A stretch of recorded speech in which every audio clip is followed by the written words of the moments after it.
Amma ba'du. Baik, kita akan lanjutkan materi kita tentang sistem informasi akuntansi ya. Sebelumnya kita telah mempelajari teknik dan dokumentasi, selanjutnya e-business, terus transaksi processing dan internal control process. Nah, selanjutnya kita akan bahas tentang sistem audit ya. Sistem audit. Nah, setelah sistem audit kita akan lanjutkan bagaimana proses pencatatan di revenue, pendapatan, pengeluaran, dan produksi. Nah, ini akan kita catat. Hari ini kita akan membahas tentang sistem audit. Setelah materi ini selesai semua, baru kita lanjutkan dengan materi praktek menggunakan Accurate. Tapi materi praktek nanti kita tidak lagi live di TV. Selanjutnya kita akan tetap menggunakan Google Meet, tapi streaming seperti biasa. Nah, diharapkan semua mahasiswa mulai pekan depan atau 2 pekan lagi sebaiknya sudah ada aplikasi Accurate ya. Ya, silakan di-download Accurate Deluxe namanya. Nanti saya kirim linknya di grup WhatsApp. Baik. Nah, pekan lalu kita sudah membahas tentang internal control ya. Nah, perlu dipahami sekali lagi, di dalam internal control itu ada beberapa exposure atau ada beberapa hal yang perlu dikendalikan.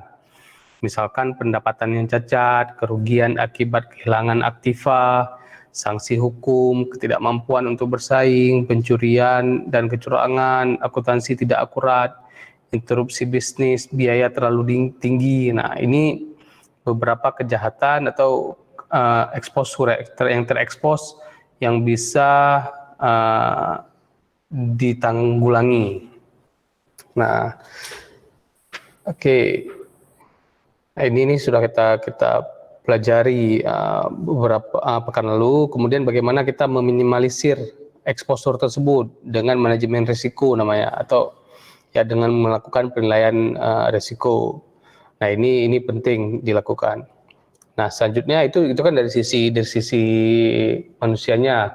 Kemudian dari sisi aplikasi juga dilakukan pengendalian aplikasi. Di situ akan dilihat bagaimana melakukan penginputan tapi di audit.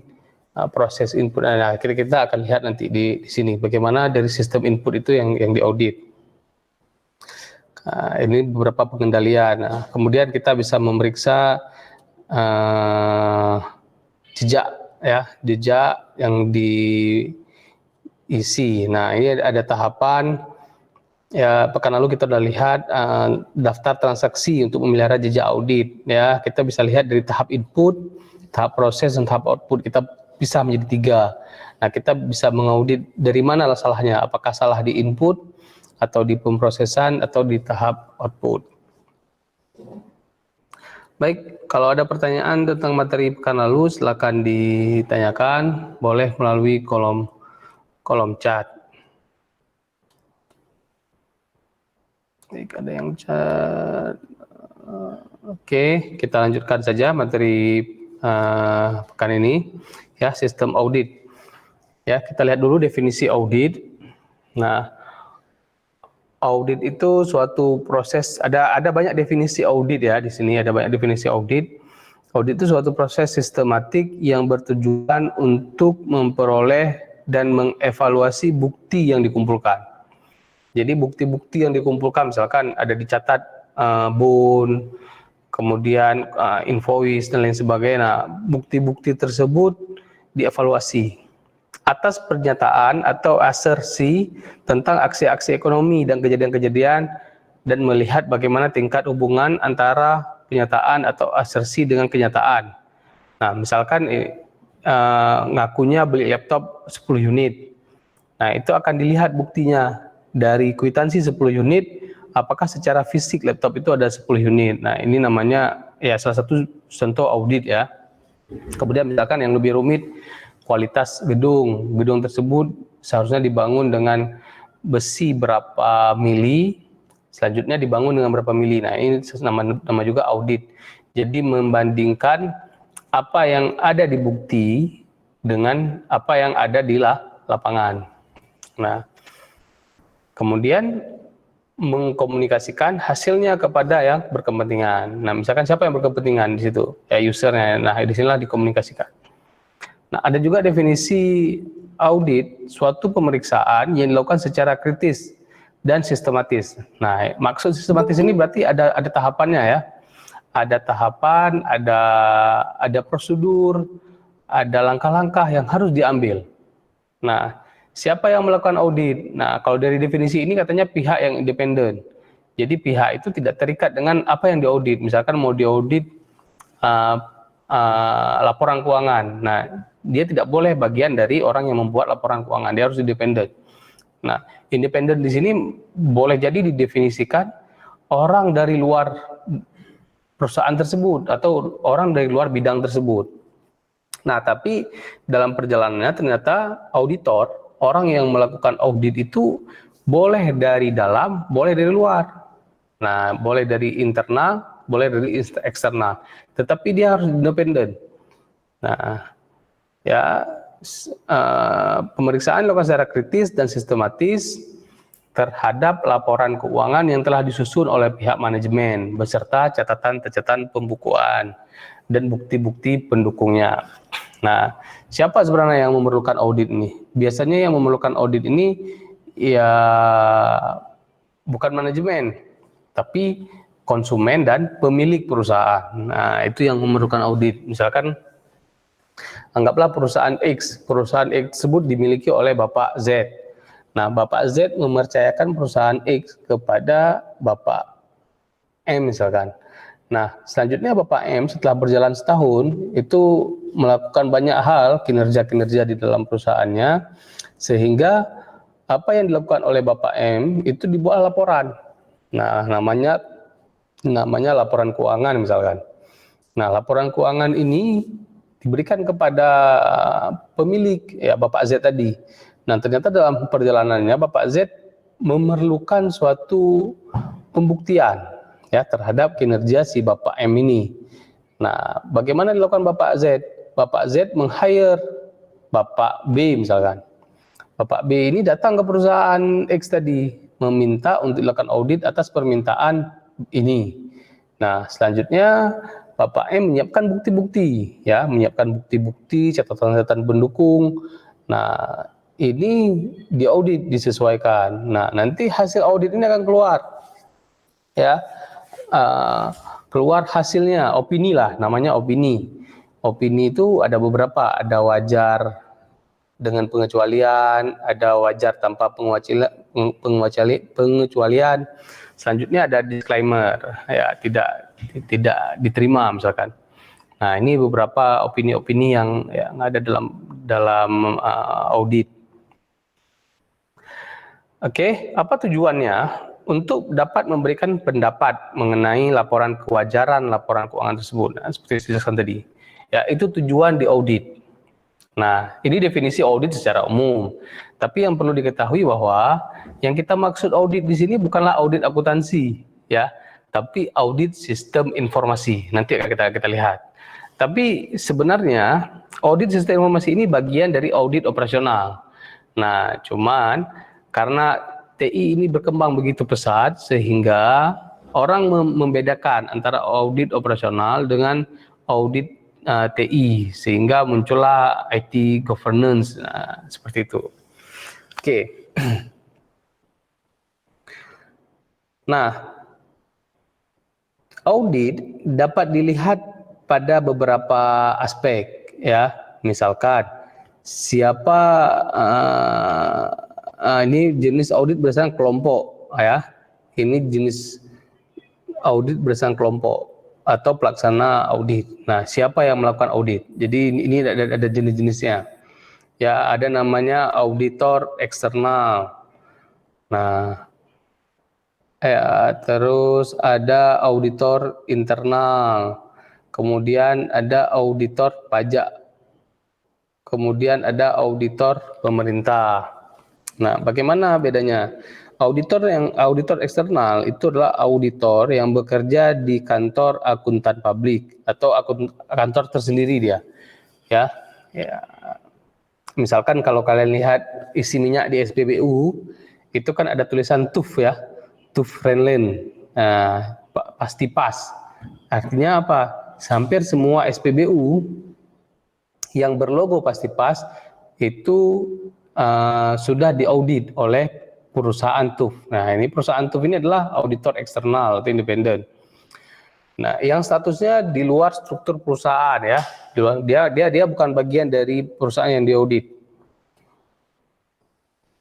Umumnya auditor eksternal menghasilkan laporan atas financial audit. Nah, jadi dia menghasilkan laporan atas financial audit. Fungsi dan tujuannya adalah melayani kebutuhan pihak ketiga yang memerlukan informasi keuangan yang reliable, fokus ke masa depan, untuk membantu manajemen mencapai sasaran dan tujuan organisasi secara efektif dan efisien. Jadi perlu diingat, yang tadi saya kasih contoh SPBU itu mereka bukan auditor keuangan, tapi auditor operasional ya. Nah, apa yang diaudit? Bahwa minyak yang diisi ke dalam tangki itu sesuai dengan takarannya. Oke. Ya, selanjutnya ada auditor internal. Nah, auditor internal ini bekerja untuk perusahaan yang mereka audit. Ya, kemudian mereka dipanggil untuk menjadi auditor pada bidang tertentu. Nah, laporan audit manajemen umumnya berguna bagi manajemen perusahaan yang diaudit. Oleh karena itu, tugas internal auditor adalah mengaudit manajemen yang termasuk jenis compliance audit. Nah, fungsi dan tujuan internal audit merupakan salah satu unsur daripada pengawasan yang dibina oleh manajemen. Jadi kita mau mengawasi staf-staf di perusahaan tersebut. Nah, misalkan kelalaian tugas dan lain sebagainya. Nah, ini dibentuklah auditor internal ya.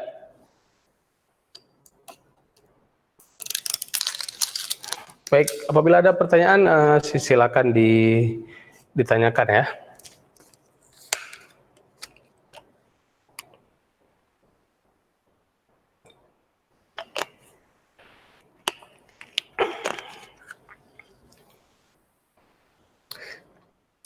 Selanjutnya ada auditor pajak.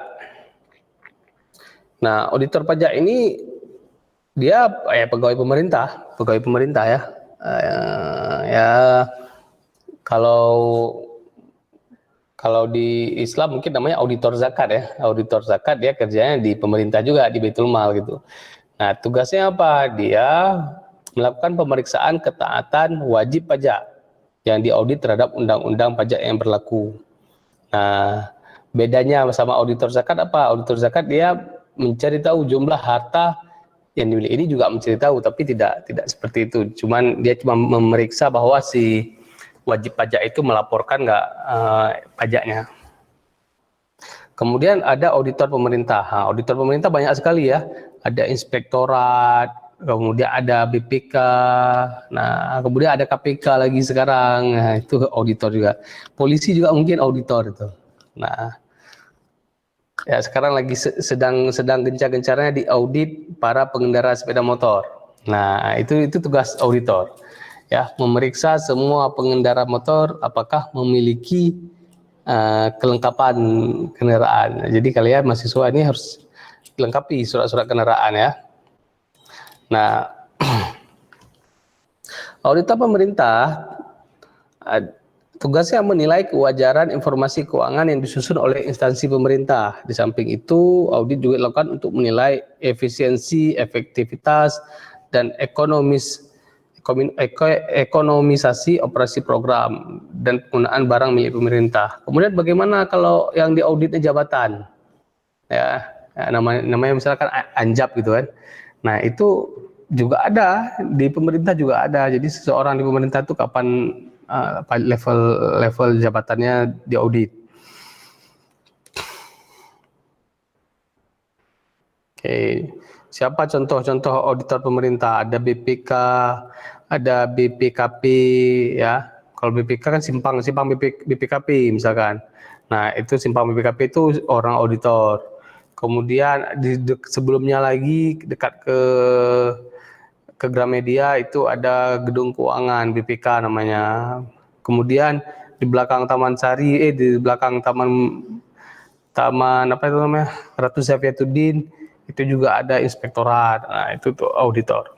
Nah, ini auditor kalau dilihat dari sisi kelompok atau pelaksana audit. Kemudian bagaimana kalau kita melihat jenis audit berdasarkan tujuan? Nah, ya ada jenis audit berdasarkan tujuan. Nah, ini ada 4 juga. Audit atas laporan keuangan, namanya financial audit. Ada audit operasional, ada audit ketaatan, ada audit investigatif. Nah, audit sistem informasi letaknya di mana? Letaknya di audit operasional. Nah, tapi sekarang para ahli itu memisah antara audit operasional dengan audit TI, jadi dia berdiri sendiri. Nah, mata kuliahnya di mana? Mata kuliahnya itu ada mata kuliah namanya Software Quality Assurance, ya. Software Quality Assurance itu kita belajar mengaudit TI lebih dalam. Nah, kalau di sini saya cuma hanya memberikan gambaran saja bagaimana pelaksanaan atau jenis-jenis audit ya secara umum. Baik, kita lihat yang pertama namanya audit atas laporan keuangan. Ya, audit atas laporan keuangan atau financial audit adalah audit menentukan kesesuaian informasi terukur yang akan diverifikasi dengan kriteria akuntansi yang berlaku. Nah, contohnya PSAK. Nah, ini audit atas laporan keuangan. Jadi misalkan manajemen memberikan laporan keuangan, selanjutnya mau dilakukan audit. Nah, itu kalau di pemerintah setiap tahun diaudit. Ya, di instansi pemerintah setiap tahun diaudit laporan keuangan dan operasionalnya. Siapa yang audit? Sejauh ini yang audit saya lihat adalah inspektorat. BPKP bagaimana kerjanya? Mungkin mereka berdasarkan laporan ya. Oke, ada pertanyaan ini dari siapa? Dedi mana-mana. Auditor eksternal atau independen itu berasal dari mana, Pak? Apakah dari pihak pemerintah atau dari pihak ketiga yang menjadi konsumen? Yang contoh, oke. Auditor eksternal ya, kita balik lagi ke belakang. Mana? Oke. Auditor eksternal itu pihak ketiga. Arti pihak ketiga itu ya bisa dari pemerintah, bisa dari swasta. Misalkan kayak gini, ini ada perusahaan A, ya. Kemudian ada pemilik perusahaan. Selanjutnya ada KPK misalkan. Nah, atau ada pengadilan. Nah, jadi si pemilik perusahaan mencurigai ada transaksi yang tidak benar di sini misalkan. Dia minta audit, minta diaudit terhadap perusahaan ini. Nah, maka datanglah siapa yang dia minta audit, apakah pemerintah, apakah swasta. Nah, jadi siapa aja bisa datang ya. Nah, ini disebut dengan pihak ketiga atau eksternal. Makna eksternal di sini adalah mereka tidak berhubungan dengan perusahaan. Pemilik berhubungan nggak? Berhubungan karena dia punya saham di sini, punya modal di sini kan. Nah, kalau pegawai bagaimana? Misalkan ada staf SDM atau staf keuangan. Nah, mereka ini bukan eksternal, tapi pihak pertama. Ini pihak kedua. Sedangkan auditor eksternal itu pihak ketiga yang tidak ada hubungan sama sekali sama kepentingan perusahaan ini, tetapi tiba-tiba dia diminta oleh siapa? Oleh pihak kedua misalkan untuk mengaudit pihak pertama. Atas dasar apa permintaan ini? Boleh jadi pihak kedua ada legal standing, ada akta, ada kekuasaan bagi dia. Nah, ini maksud pihak auditor eksternal. Nah, ya ini bagi mahasiswa SI ini tempat kerja. Jadi jangan kalian pikir tidak sulit mencari pekerjaan sulit sekarang, tapi mana posisi pekerjaan mahasiswa SI? Ya, salah satunya menjadi auditor eksternal. Banyak perusahaan-perusahaan auditor eksternal. Sejauh ini perusahaan-perusahaan di Banda Aceh sangat sedikit yang bergerak di bidang auditor eksternal. Banyak perusahaan kita atau pemerintahan kita meminta pihak ketiga itu dari Jakarta untuk mengaudit. Ya, akhirnya biayanya cukup besar. Mereka harus datang ke Aceh, transport, hotel dan sebagainya, akomodasi. Nah, mungkin kalian nanti bisa mendirikan perusahaan-perusahaan auditor. Nah, silakan. Baik, kita lanjutkan. Nah, kemudian ada namanya audit operasional ya.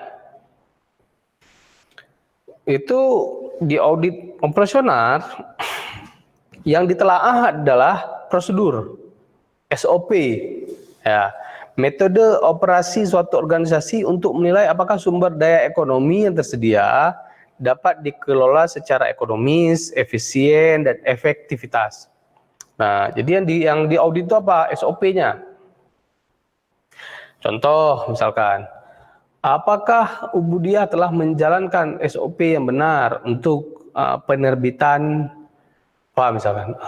misalkan penerbitan KRS, apakah sudah menjalankan SOP, kemudian dan lain sebagainya. Nah, ini itu diaudit. Nah, siapa yang diaudit? Yang berkepentingan. Misalkan yang mengeluarkan KRS siapa? Akademik. Nah, akademik sudah menyusun akademik atau bekerjasama dengan rektorat misalkan telah menyusun SOP bagaimana menerbitkan KRS.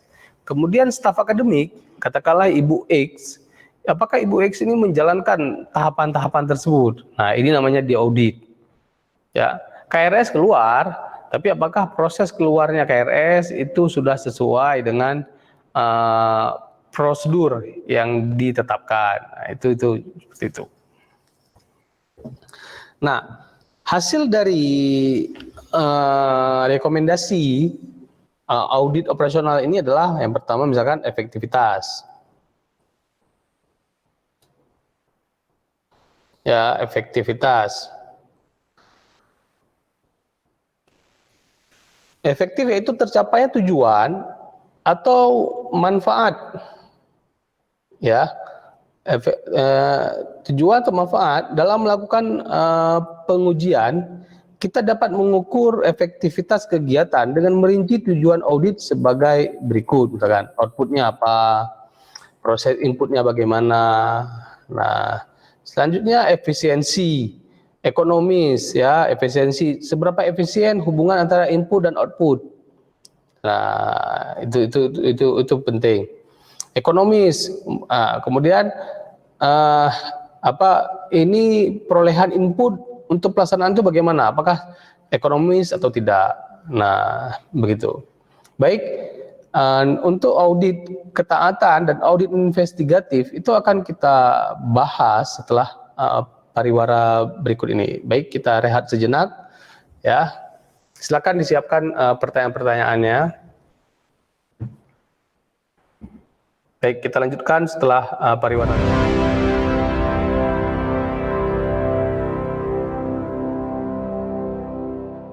Universitas Ubudiah Indonesia menyelenggarakan program belajar daring melalui UB on TV. Di tengah pandemi COVID-19 ini, UI terus berinovasi dengan menyelenggarakan perkuliahan secara daring. Saksikan perkuliahan khusus mahasiswa Universitas Ubudiah Indonesia semester ganjil dengan praktisi dan akademisi yang berpengalaman, lulusan dalam dan di luar negeri. Untuk program studi S1 Ilmu Kesehatan Masyarakat, D3 Kebidanan, S1 Ilmu Gizi, D4 Kebidanan, S1 Farmasi, S1 Teknik Informatika, S1 Sistem Informasi, S1 Manajemen, S1 PGSD, dan S1 Psikologi. Menghadirkan Fauzia Andika SKMMKes dengan mata kuliah Surveillance Kesehatan Masyarakat, Kairanisa Anwar SSTMKM dengan mata kuliah Gizi Kesehatan Masyarakat, Mutia Paradiba STR MKM dengan mata kuliah Kebutuhan Dasar Manusia. Faradila Safitri SST MKes dengan mata kuliah Komunikasi dalam Praktik Kebidanan. Nuzulul Rahmi SST MKes dengan mata kuliah Mutu Layanan Kebidanan. Ulfa Husnadira SST MKM dengan mata kuliah Kesehatan Ibu dan Anak. Sahbainur Rezeki SST MKM dengan mata kuliah Imunologi Gizi. Rulia Meilina SFAM MSI dengan mata kuliah Farmasi Rumah Sakit. Susmanto Eskom Mkom dengan mata kuliah Komunikasi Data. Mahendar Dwi Payana SSTMT dengan mata kuliah Pemrograman Web 1. Zuhar Musliana STMT dengan mata kuliah Pemrograman Berbasis Web. Zaufi Ardian Eskom Meng dengan mata kuliah Audit Sistem Informasi. Mulkan Fadil STMkom dengan mata kuliah E-commerce. Armia STMSC dengan mata kuliah Manajemen TV Streaming. Raudatun Nuzul ZA SST MKes dengan mata kuliah Askap Neonatus. Dwi Rahmalia MPSI dengan mata kuliah Psikologi Perkembangan 1. Acara ini dilaksanakan via Google Meet dan hadir secara live di UB On TV channel 57 UHF setiap hari pukul 9 pagi sampai 15 sore waktu Indonesia Barat. UI, inovasi tiada henti untuk mencetak generasi unggul di masa depan.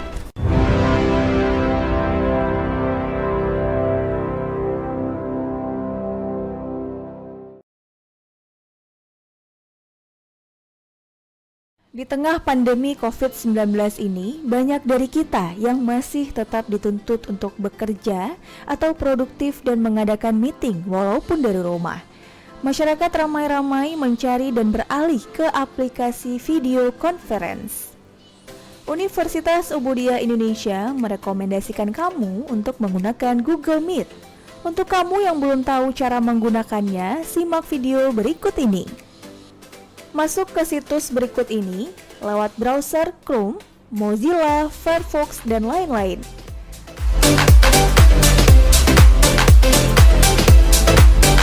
Klik Join or Start a Meeting.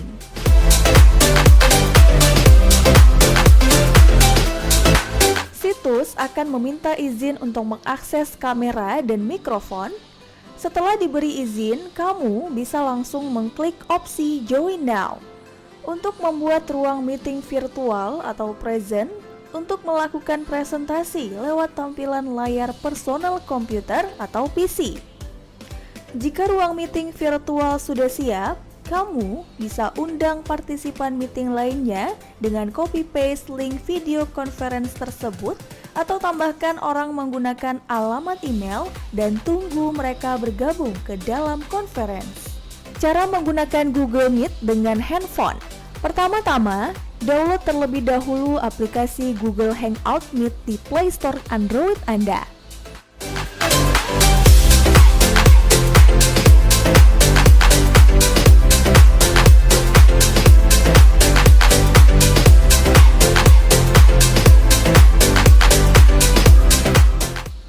Setelah selesai download, selanjutnya kamu akan diminta untuk sign up menggunakan email Gmail.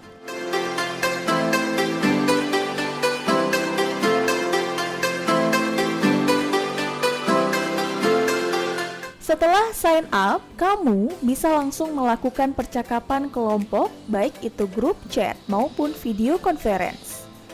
Caranya mudah, cukup klik icon di bagian pojok kanan bawah dan pilih New Video Call. Selanjutnya, kamu akan diminta untuk menambahkan partisipan chat menggunakan nomor HP atau email. Apabila kamu ingin menambahkan partisipan chat menggunakan nomor HP, undangan conference akan dikirim lewat SMS. Sementara, jika menggunakan email, maka undangan akan masuk ke inbox email. Tunggu hingga semua orang yang diundang masuk ke dalam conference itu. Jika kamu adalah partisipan yang diundang oleh penyelenggara meeting virtual, kamu cukup mengklik link yang dikirim lewat email atau SMS. Setelah itu, kamu akan secara otomatis bergabung dalam video conference tersebut. Sebagai catatan bahwa orang yang tidak diundang ke dalam conference atau yang tidak memiliki akun, ketika ingin bergabung harus mendapatkan persetujuan dari partisipan yang telah bergabung. Hal ini dilakukan untuk menghindari adanya penyusup di meeting yang sedang diselenggarakan.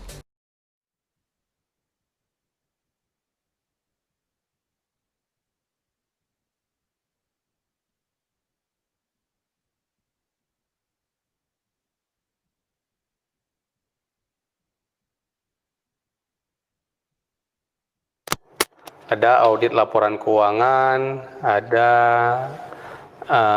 audit operasional, audit ketaatan, audit investigasi. Nah, dari dua yang di atas ini kita sudah lihat apa yang ingin dilihat. Kalau laporan keuangan ya yang dilihat adalah apakah apa yang terlapor itu sesuai dengan kenyataan.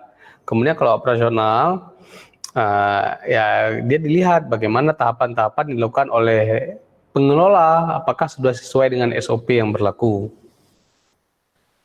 Kemudian ada namanya audit ketaatan. Ya, audit ketaatan adalah ya yang diaudit ketaatan si auditi. Auditi itu istilah untuk orang yang diaudit ya. Ya, misalkan prosedur atau aturan tertentu untuk memberi informasi kepada pihak berkepentingan tentang kesesuaian antara kondisi pelaksanaan kegiatan dengan perundang-undangan yang berlaku. Nah, seperti sweeping nanti nih, mulai hari ini sampai tanggal berapa ya? Tanggal 4 ya, tanggal 4 bulan depan. Nah, ini apakah pengendara sepeda motor itu taat atau pengendara kendaraan ya apakah taat dengan perundang-undangan yang berlaku. Nah, ini akan diaudit. Nah, siapa yang menetapkan aturan ya? Boleh pemerintah, boleh perusahaan, atau siapa saja. Siapa saja. Nah, jadi itu audit ketaatan namanya.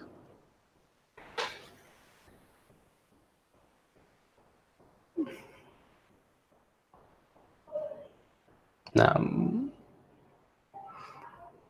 ya, tapi di sini tidak diaudit misalkan tingkat ya seperti di audit operasional ya. Di audit operasional itu kan dilihat apakah tahapan yang dilakukan itu efektif, efisien, ekonomis. Nah, tapi kalau di audit ketaatan ya itu tidak dilihat, hanya dilihat apakah seseorang atau auditi yang diaudit itu sudah menjalankan pekerjaannya sesuai dengan perundang-undangan yang berlaku. Nah, itu audit ketaatan.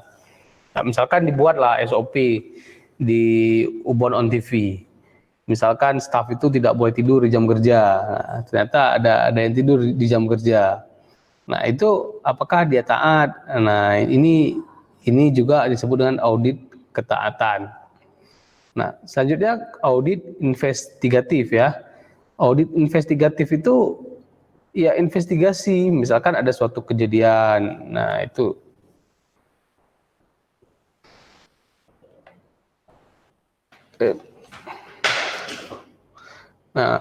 ya memperoleh kepastian tentang ada tidaknya penyimpangan atau kecurangan dalam pelaksanaan kegiatan atau operasional kantor. Itu namanya audit investigatif. Ya. Misalkan ada laporan telah terjadi kecurangan. Nah, maka dilakukan audit investigatif sehingga ketahuan benar nggak terjadi kecurangan. Nah, jika audit investigatif menemukan indikasi bahwa kecurangan tersebut benar ada, maka audit investigasi harus dapat mengidentifikasi apa jenis kecurangannya. Nah, apakah kecurangan pada laporan keuangan, operasional, atau ketaatan?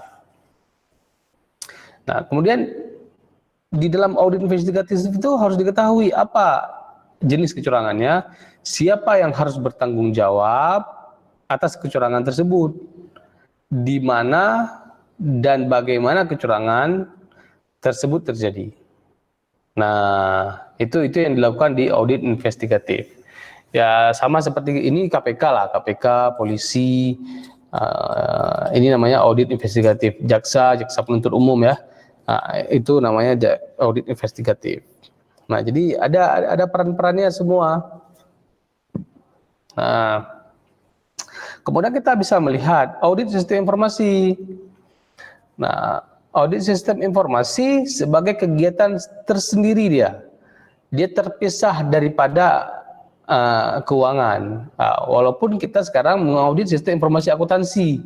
Nah, di situ terlepas daripada keuangan. Nah, audit sistem informasi pada hakikatnya salah satu bentuk dari audit operasional. Ya, sudah saya jelaskan tadi di depan bahwa audit di SI ini dia ya audit operasional, ya operasional. Apakah sistem aplikasi yang berjalan itu sesuai dengan SOP atau kalau bahasa lainnya bisnis proses ya. Bisnis proses yang sudah ditetapkan. Misalkan di pemerintahan itu ada aset misalkan. Nah, bagaimana proses pencatatan aset? Nah, itu kan ada tahapan-tahapannya, ya, kita sebutlah bisnis proses. Nah, apakah sistem informasi yang tersedia itu mengakomodir semua bisnis proses tersebut? Nah, seperti itu. Tetapi, kini lebih dikenal sebagai salah satu jenis audit tersendiri. Nah, jadi audit sistem informasi itu ya dia dianggap sebagai audit sendiri, sudah tidak bagian dari audit operasional, sudah terpisah dia. Nah, ya tujuan utamanya apa? Meningkatkan IT governance. Nah, ini ada mata kuliah sendiri nanti IT governance. Tata kelola kalau nggak salah saya, tata kelola sistem informasi. Ya, mungkin semester 7 atau semester berapa itu. Itu nama mata kuliah tata kelola sistem informasi. Nah, hampir semua lembaga pemerintahan kita, ya nggak lembaga pemerintahan lah, hampir semua instansi yang ada di kita terjadi kebablasan teknologi informasi ya, kebablasan ya, semuanya dibuat IT mandate. Apa-apa yang disebut IT mandate itu ada aplikasi. Jadi semua yang berhubungan dengan proses di kantor itu dibuatlah aplikasi. Semua buat aplikasi. Hampir semua instansi buat aplikasi. Yang jadi kebablasan apa? Ternyata aplikasi yang dibuat itu tumpang tindih. Datanya mirip-mirip, kemudian harus diinput berkali-kali, sehingga apa? Satu pun tidak jalan. Nah, ini namanya tata kelola tidak baik. Seharusnya ketika mau dibangun sebuah aplikasi di instansi, katakanlah misalnya pemerintah Kota Banda Aceh nih, mau buat aplikasi. Nah, aplikasi itu akan reliable, akan terhubung dengan data yang mana. Nah, sehingga data-data yang sudah ada itu tidak perlu diinput berkali-kali. Jadi cukup diambil pakai API misalkan. Nah, inilah egoisme apa namanya oknum ya, egoisme oknum di badan instansi tersebut, sehingga ya semuanya pingin buat aplikasi, padahal aplikasi itu saling tumpang tindih. Yang dikhawatirkan apa? Tidak ada yang dipakai. Nah, itu. Jadi tata kelola teknologi informasi atau tata kelola sistem informasi itu penting ya, sehingga apa yang dibuat itu benar-benar bisa berjalan. Saya ambil contoh lagi lah, misalkan ini di Banda Aceh sedang digalakkan razia masker ya. Razia masker ya, berdirilah polisi, Satpol PP, TNI di pinggir jalan. Dia melihat semua pengendara kendaraan apakah menggunakan masker. Kemudian apabila ditemukan pengendara yang tidak menggunakan masker, itu akan digiring ke pinggir. Selanjutnya diminta untuk mengeluarkan KTP. Nah, dicatat lah. Ini bukan pengalaman ya, bukan berarti saya sudah pernah kena jaring gitu ya. Ini saya lihat bahwa prosesnya seperti itu. Dibawa ke pinggir, kemudian dicatat namanya. Dicatatnya di mana? Dicatatnya di buku tulis. Padahal kita mengetahui sanksi yang tidak menggunakan masker pertama bagaimana, masker kedua bagaimana, kedapatan pertama, kedapatan kedua, itu kan ada sanksi-sanksinya. Sekarang kalau itu dicatat di buku tulis, nah setiap hari ada ribuan nama yang tercatat, itu bagaimana si oknum yang melakukan sweeping masker itu bisa mengetahui bahwa si A sudah berapa kali tidak pakai, si B sudah berapa kali tidak pakai yang ketangkap. Nah, nggak bisa. Nah, padahal KTP kita sudah iktp, ya kan? HP pun kebanyakan smartphone yang sudah bisa membaca NFC misalkan, ya sudah bisa membaca RFID. Nah, kenapa nggak dengan mudah hanya membuat sebuah aplikasi input, ya, didekatkannya HP, kemudian terscanlah nama nomornya, langsung masuk ke sistem. Sudah sekian kali dia tidak pakai masker. Nah, jadi lebih cepat sehingga tidak terjadi tumpukan di pinggir jalan. Nah, ini ya, yang nggak terlaksana. Kemudian kalau aplikasi-aplikasi lain, ya tumpang tindih ya seperti saya bilang tadi lah. Misalkan ada 5 aplikasi. 5 aplikasi itu perlu data yang sama di 5-5-nya. Selanjutnya di kelima-limanya itu harus diinput. Bayangkan satu petugas, satu staf, satu pegawai itu harus kerja 5 kali hal yang sama. Apa nggak ditinggal aplikasi? Nah, ini yang banyak terjadi di dalam instansi kita. Nah, jadi tidak ada tata kelola yang baik. Ya. Oke. Kemudian kita ya di awal pertemuan saya sudah jelaskan apa perbedaan SIA sama SIM, ya. SIM itu bisa disebut SIM, Sistem Informasi Manajemen Akuntansi misalkan. Nah, bagaimana bisa disebut? Apabila sistem informasi akuntansi dan aplikasi komputer itu digabungkan. Nah, digabungkan. Sehingga dia berguna untuk perusahaan. Di poin nomor 3 ya. Nah, di sini kita bisa lihat sistem akuntansi merupakan metode dan pencatatan yang dibuat oleh manajemen untuk mengidentifikasi, menghimpun, menganalisa, mengelompokkan, mencatat, dan melaporkan transaksi satuan usaha. Itu sistem akuntansi namanya. Terserah mau pakai buku, mau ditulis pakai buku, tapi ada sistemnya. Misalkan ada 3 buah buku ya. Ada buku jurnal namanya, ada buku kas besar, ada laporan misalkan, ada neraca lajur. Nah, apabila 3 buku ini dipakai, ini buku fisik seperti ini ya, buku fisik seperti ini, itu dipakai, itu sudah sistem informasi akuntansi namanya. Nah, tapi dia tidak berbasis komputer, manual. Nah, ketika dia berbasis komputer, maka kita sebut dia SIM. Ya, sistem aplikasi komputer merupakan sistem aplikasi yang dikembangkan untuk memenuhi kebutuhan pengolahan data dan manajemen. Nah, kebutuhan akan data dan informasi tersebut akan semakin berkembang sesuai dengan perkembangan organisasi. Nah, apa kekurangan kalau kita pakai buku manual seperti ini? Proses pengolahan datanya itu memakan waktu yang sangat lama. Ya, jadi jangan kalian pikir sistem informasi itu semuanya berbau komputer, belum tentu. Ya, proses pencatatan akuntansi dulu menggunakan buku seperti ini, berlembar-lembar. Nah, bukan berlembar, berbuku-buku.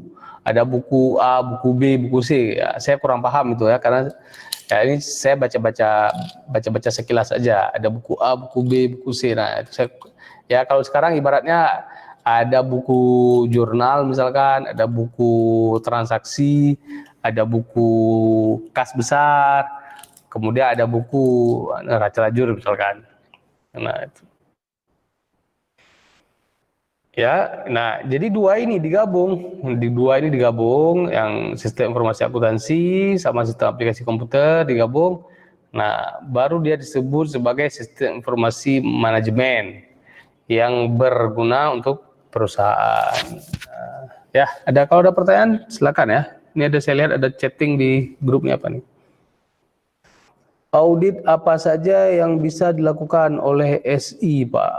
Maksudnya gimana nih? Ya, kalau kalian mahasiswa SI ingin kerja di perusahaan audit, ya audit apa saja bisa dilakukan selama kalian memahami apa yang harus diaudit. Nah, Ya, kerja di BPJS juga ada auditor. Ya, kalian bisa melamar sebagai auditor di BPJS. Kerja di perusahaan-perusahaan besar itu ada auditornya, internal auditor namanya. Ya, nah seperti itu. Nah, apa yang diaudit? Ya, kalau di BPJS mungkin di BPJS itu auditornya bisa jadi dokter, bisa jadi tim misalkan ya. Jadi auditor itu tim dia. Ada dokternya, ada orang ekonominya. Terus kalau dia berhubungan dengan TI, ada berhubungan orang SI-nya misalkan. Nah, auditor ini ya bekerja sama dia. Kalau di BPJS, ini cerita teman saya di BPJS. Nah, kemudian mereka bekerja sama ya si dokter itu akan memeriksa apakah yang dikeluarkan, bukti-bukti yang dikeluarkan oleh rumah sakit itu diagnosanya sesuai enggak. Sehingga bisa ditetapkan berapa jumlah biaya yang harus dibayar. Nah, berapa jumlah biaya yang harus dibayar. Nah, terus ya orang ekonomi menilai keekonomiannya, bukan TI kalau dia sudah pakai aplikasi, ya dia lihat juga, nah seperti itu. Nah, jadi itu ya orang SI ya bisa di mana saja kalau dia mau kerja di audit. Intinya apa, nanti kita akan bahas tahapan-tahapan audit ya. Nanti di situ kita bisa melihat. Oke, kalau ada pertanyaan silakan. Ya, tulis saja di kolom chat boleh.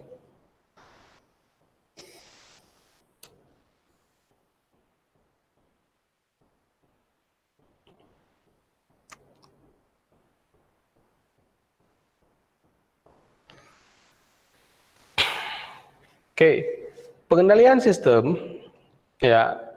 Pengendalian sistem itu dimulai dari pengendalian input ya, namanya input control. Ya bahasa Inggrisnya yang pengontrol ya, bahasa Indonesianya pengendalian input. Untuk memastikan bahwa berbagai transaksi yang diinput itu valid. Ya, semua transaksi yang dimasukkan itu valid, akurat, lengkap. Nah, itu yang dilakukan. Berbagai prosedur input data dapat dipicu oleh dokumen sumber atau disebut dengan batch atau input langsung real time. Ya, ini apa bedanya batch sama real time? Kalau batch ini misalkan kayak dokter ya, dokter ada rekam medik misalkan. Nah, rekam medik, dokter kan tulisnya di kertas tuh, ditulis di kertas. Nah, selanjutnya hasil rekam medik yang ada di kertas ini dibawa oleh perawat ke ruang rekam medik. Nah, sesampai di ruang rekam medik, apa yang ditulis oleh dokter itu diketik kembali oleh petugas. Nah, itu namanya batch. Ya, misalkan transaksi penjualan di kantor, jadi di gudang. Itu penjualan dari pagi sampai jam 3 misalkan. Ya, dari pagi sampai jam 3 itu dilakukan penjualan, catat manual misalkan. Selanjutnya penjualan tersebut di input sore jam 3 tutup, tidak boleh ada lagi transaksi, selanjutnya di input lah secara manual. Nah, itu kalau zaman dulu di bank seperti itu. Bank dulu, kenapa bank dulu tutupnya jam 12?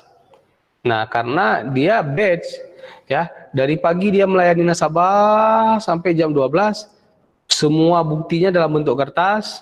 Selanjutnya kertas tersebut dibawa ke kantor cabang misalkan. Nah, di kantor cabang diinput lah. Ya, diinput.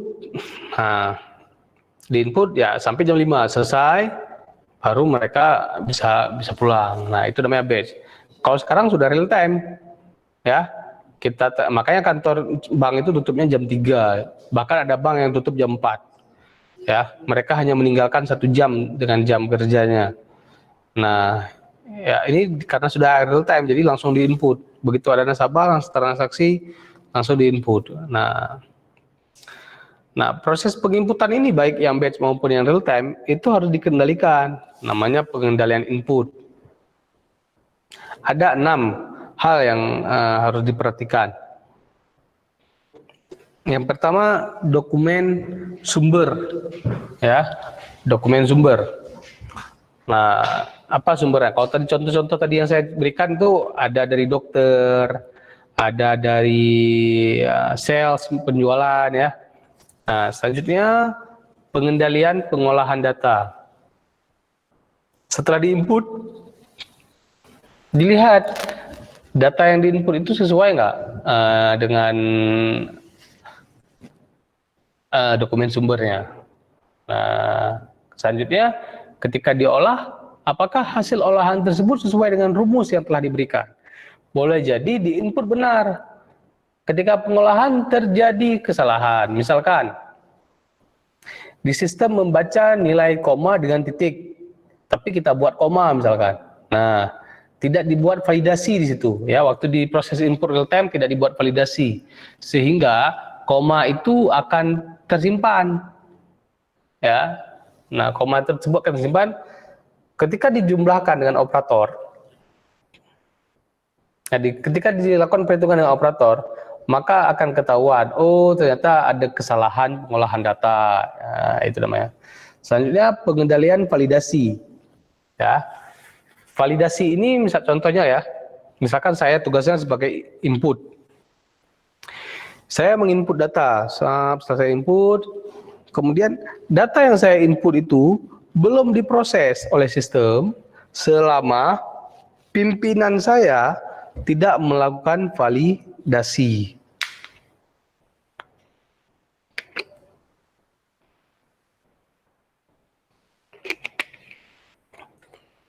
Artinya apa? Apa yang saya input untuk transaksi tersebut belum terekam kecuali divalidasi. Misalkan, coba misalkan kalian pergi ke bank lah. Mudah-mudahan kalian punya uang tabungan 50 juta lah ya di bank ya. Ya aminkan aja. Ya kan? Nah, punya uang 50 juta di bank, terus tiba-tiba kalian perlu uang 30 juta. Mau beli mahar misalkan. Nah, mau beli mahar 30 juta. Nah, begitu kalian tarik uang 30 juta di bank, itu tidak langsung bisa keluar. Ya. Si teller tidak langsung bisa memberikan uang. Dia harus menunggu validasi di sistem itu dari pimpinannya. Jadi pimpinannya itu harus klik tombol pengeluaran uang dalam jumlah 30 juta misalnya. Itu validasi namanya. Kemudian pengendalian kesalahan input. Nah, seperti saya bilang tadi, yang seharusnya titik itu misalkan dalam bilangan ya, bilangan itu ada titik, ada koma. Nah, makna koma di dalam beberapa komputer itu disimbolkan dengan titik. Ya. Nah, nilai titik disimbolkan dengan koma misalkan. Nah, jadi kalau salah input, itu sistem seharusnya melakukan apa namanya? Apa tadi saya bilang, dia sistem itu akan ngecek otomatis. Selanjutnya akan keluar pop up misalkan bahwa ada kesalahan input. Nah, nanti kita lihatlah di Accurate. Ya, ketika kita praktek Accurate kita akan lihat ketika kita menulis bukti jurnal umum, kemudian ada kas kreditnya yang lupa kita isi misalkan, ya kan? Nama juga double entry kan? Misalkan double kita entry baris satu, baris kedua yang double lawanan dia itu lupa kita input. Nah, maka sistem akan menolaknya. Nah, seperti itu. Itu pengendalian kesalahan input. Nah, misalkan nama orang di kolom nama. Nah, di kolom nama itu harus diisi dengan nama, tidak boleh ada angka misalkan. Apabila terisi angka, ketika ditekan tombol simpan, itu akan keluar pesan error. Nah, seperti itu. Selanjutnya pengendalian sistem input data umum. Ya, mirip-mirip.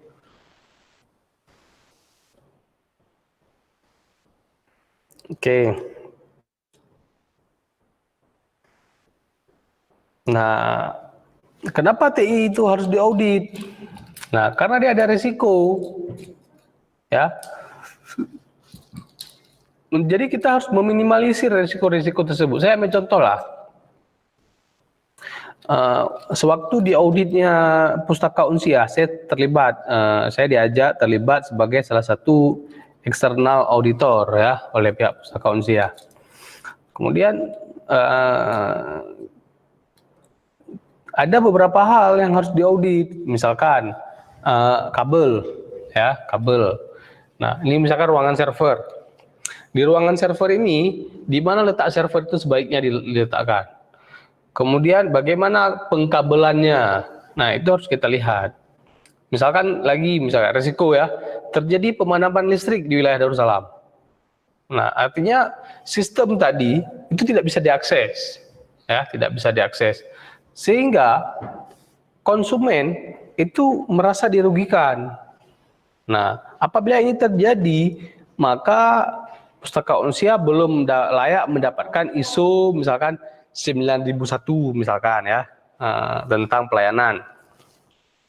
Kenapa? Konsumen nggak bisa akses buku, nggak bisa akses peminjaman, perpanjangan. Nah, padahal dia harus perpanjang detik itu. Kalau dia nggak perpanjang detik itu, maka begitu masuk jam 10 malam atau 12 malam, dia sudah kena denda. Nah, jadi dia tidak layak disebut sebagai perusahaan yang handal, pustaka yang handal. Nah, jadi risiko-risiko itu harus ditanggulangi ya. Risiko penggunaan teknologi secara tidak layak, kesalahan berantai.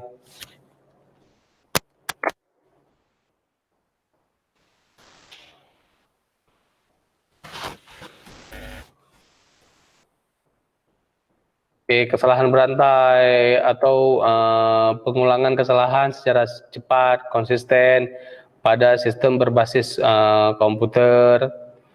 Nah, selanjutnya logika pengolahan ya dapat menyebabkan kesalahan serius. Ketidakmampuan menerjemahkan kebutuhan. Nah, ini resiko-resiko ya. Sehingga kerusakan sistem komunikasi yang dapat berakibat pada proses data input atau informasi bisa saja tidak akurat, kurang mutakhir, palsu misalkan. Nah, ketidakmampuan mengendalikan teknologi, praktek pengamanan sistem informasi yang tidak efektif, kurang memadai, atau bahkan mungkin tidak direncanakan dengan baik.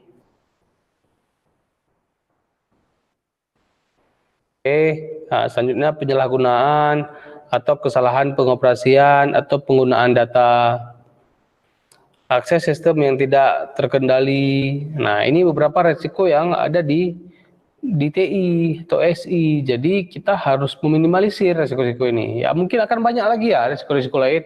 Ya, seperti contoh saya bilang tadi, mati lampu, ya tidak bisa diakses. Nah,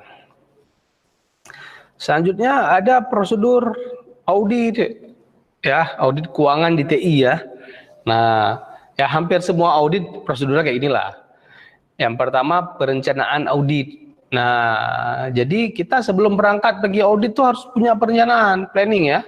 Harus kita planning apa yang mau diaudit, siapa yang mau kita tanya, bagian mana yang mau kita tanya, itu namanya planning. Nah, selanjutnya pemahaman, ya paling enggak minimal di perencanaan audit itu kita sudah punya data dasar. Ya, sudah punya data dasar apa yang mau diaudit.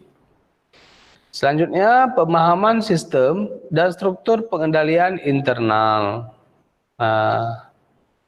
Selanjutnya yang ketiga pengumpulan bukti audit. Jadi ya dikumpulin, kita udah datang ke situ, kita minta dikumpulkan, diserahkan bukti auditnya. Selanjutnya evaluasi bukti pemeriksaan, ya bukti yang sudah diserahkan kita pelajari, saja kita evaluasi bukti-bukti pemeriksaan, baik dari bukti audit secara bukti transaksi atau secara fisik. Selanjutnya komunikasi hasil pemeriksaan. Nah, jangan buru-buru dikeluarkan hasil, tapi kita coba komunikasi. Ya, saya ambil contoh lah, misalkan ada pegawai ini di audit nih, datang inspektorat dari pusat misalkan.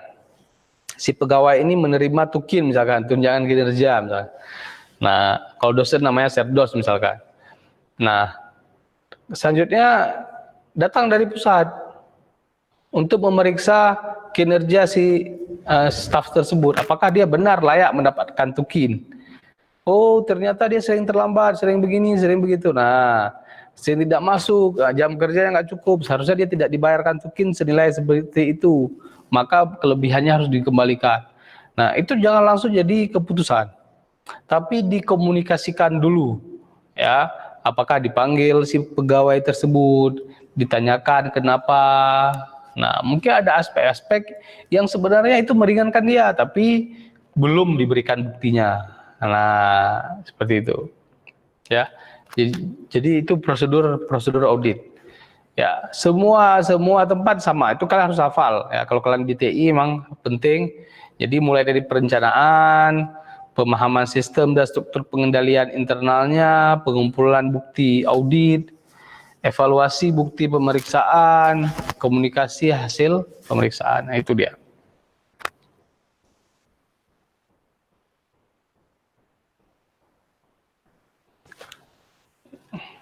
Oke, ada yang mau ditanyakan atau didiskusikan?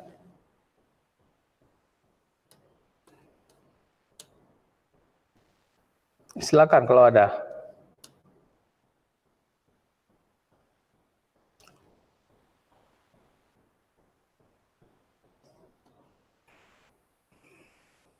Oh, ada chat nih. Sebentar saya cek chatnya. Oh, sudah nih. Oke, silakan kalau ada pertanyaan.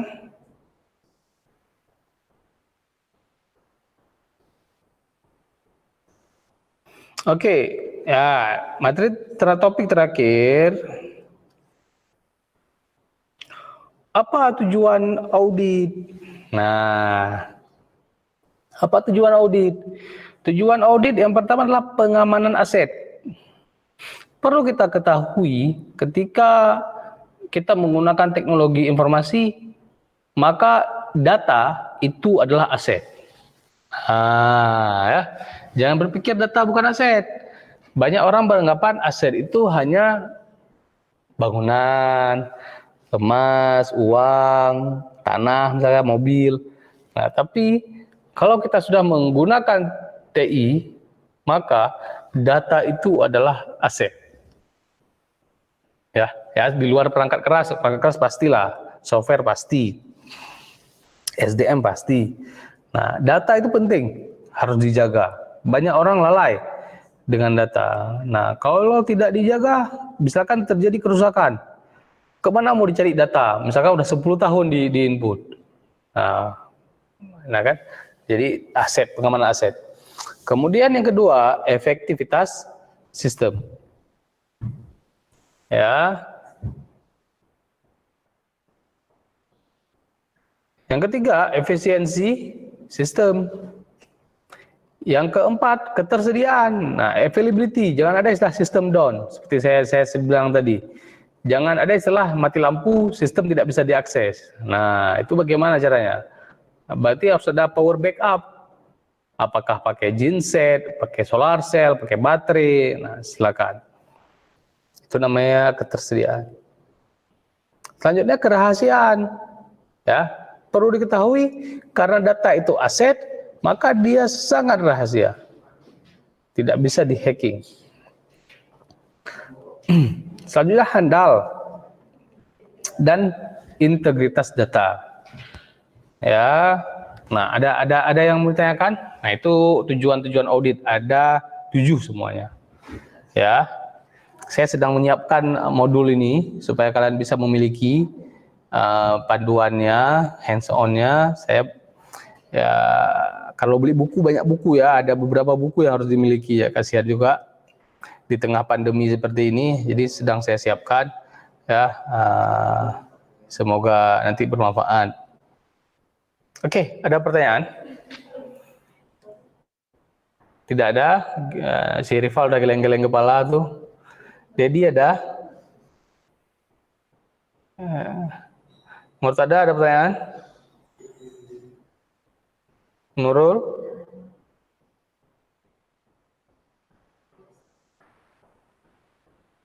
Gilang ada pertanyaan?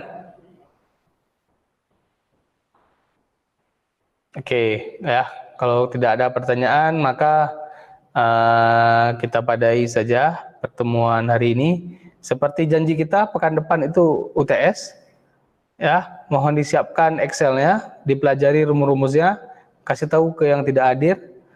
Ada 1, 2, 3, 4, 5, ada 5 orang nggak hadir nih ya. Nah, mohon disampaikan ke yang tidak hadir. Pekan depan kita akan coba UTS, kemungkinan besar. Ya, oke. Baik. Dengan berakhirnya materi tujuan audit, maka berakhirlah materi kita pada siang hari ini. Semoga materinya bermanfaat. Selamat belajar untuk persiapan UTS. Saya akhiri. Assalamualaikum warahmatullahi wabarakatuh. Waalaikumsalam warahmatullahi wabarakatuh. Pemirsa, kita sudah menyaksikan program e-learning live yang pastinya juga dipersembahkan oleh Universitas Umudia Indonesia dari para dosen-dosen di Universitas Umudia Indonesia. Semoga ilmu yang ditampilkan yang pasti juga sudah disajikan bermanfaat bagi para mahasiswa dan juga bagi para pemirsa dan juga masyarakat umum. Jangan lupa pemirsa untuk selalu menyaksikan program e-learning live di UB on TV dari jam 9 sampai jam 3 sore setiap hari, hanya spesial buat Anda, persembahan dari UB on TV dan dipersembahkan oleh Universitas Umudia Indonesia.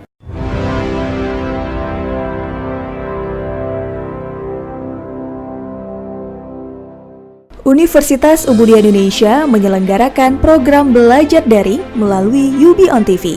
Di tengah pandemi COVID-19 ini, UI terus berinovasi dengan menyelenggarakan perkuliahan secara daring. Saksikan perkuliahan khusus mahasiswa Universitas Umudia Indonesia semester ganjil dengan praktisi dan akademisi yang berpengalaman, lulusan dalam dan di luar negeri. Untuk program studi S1 Ilmu Kesehatan Masyarakat, D3 Kebidanan, S1 Ilmu Gizi, D4 Kebidanan, S1 Farmasi, S1 Teknik Informatika, S1 Sistem Informasi, S1 Manajemen, S1 PGSD, dan S1 Psikologi. Menghadirkan Fauzia Andika SKMMKes dengan mata kuliah Surveillance Kesehatan Masyarakat, Kairanisa Anwar SSTMKM dengan mata kuliah Gizi Kesehatan Masyarakat, Mutia Paradiba STRKEP MKM dengan mata kuliah Kebutuhan Dasar Manusia, Faradila Safitri SSTMKes dengan mata kuliah Komunikasi dalam Praktik Kebidanan, Nuzulul Rahmi SSTMKes dengan mata kuliah Mutu Layanan Kebidanan, Ulfa Husnadira SSTMKM dengan mata kuliah Kesehatan Ibu dan Anak, Sahbainur Rezeki SSTMKM dengan mata kuliah Imunologi Gizi, Rulia Meilina SFAM MSI dengan mata kuliah Farmasi Rumah Sakit, Susmanto Eskom Mkom dengan mata kuliah Komunikasi Data, Mahendar Dwi Payana SSTMT dengan mata kuliah Pemrograman Web 1, Zuhar Musliana STMT dengan mata kuliah Pemrograman Berbasis Web, Zaufi Ardian Eskom Meng dengan mata kuliah Audit Sistem Informasi, Mulkan Fadil STMkom dengan mata kuliah E-commerce, Armia STMSC dengan mata kuliah Manajemen TV Streaming, Raudatun Nuzul ZA SSTMKes dengan mata kuliah Askap Neonatus, Dwi Rahmalia MPSI dengan mata kuliah Psikologi Perkembangan 1. Acara ini dilaksanakan